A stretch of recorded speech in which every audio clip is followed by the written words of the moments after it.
Magandang umaga mga igan, ilang araw na lang at Semana Santa na at isa sa mga tradisyon ang bisita iglesia.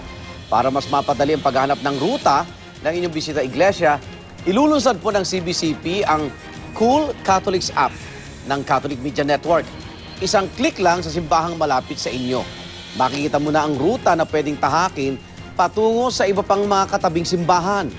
Dito po sa Metro Manila, isa sa mga karaniwang ruta ng bisita iglesia. Magsisimula ka sa Manila Cathedral sa Intramuros hanggang sa St. Jude Church sa May Malacanang. Simula sa Linggo, Palm Sunday, magagamit na po ang mobile app na yan. May online bisita iglesia din ng CBCP para naman sa mga OFW kung saan real-time na pwedeng ma-virtual dalaw sa may 44 na simbahan.